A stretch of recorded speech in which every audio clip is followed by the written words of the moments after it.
অভিজ্ঞতা প্রত্যক্ষ হওয়া সত্ত্বেও সত্য হতে পারে না, কেননা ফাঁসি হতো বহুকাল আগে। তার সেদিনের স্মৃতি যদি কোনো অলৌকিক সুরঙ্গ পথে আজ মূর্তি ধরে দেখা দেয়, তবে সে স্বতন্ত্র কথা।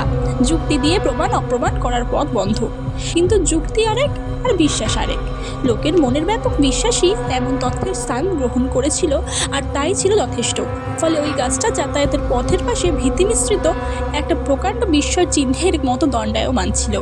তারপর বয়স বাড়লে কলকাতায় গেলাম কলেজে পড়তে। আমাদের মেসে একজন বয়স্ক ব্যক্তি থাকতেন। তার থিওসফি চর্চার বাতিক ছিল। তার সঙ্গে আমার ঘনিষ্ঠতা হয়েছিল।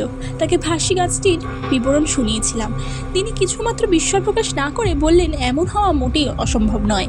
তিনি বুঝিয়ে দিলেন যে যেখানে কোনো মর্মান্তিক মৃত্যু ঘটে থাকে, সেখানে পরবর্তীকালে মৃত্যু দৃশ্যের ঠিক পুনরাভিনয় মাঝে মাঝে ঘটে থাকে। কেন হয় তিনি জানেন না, কিন্তু এমন দৃষ্টান্ত অনেক আছে।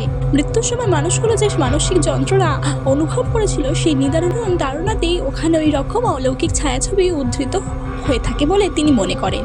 বলা বাহুল্য, এই ব্যাখ্যা আমার মনোপুত হলো না, কিন্তু তা নিয়ে আর তর্ক বিতর্ক করিনি।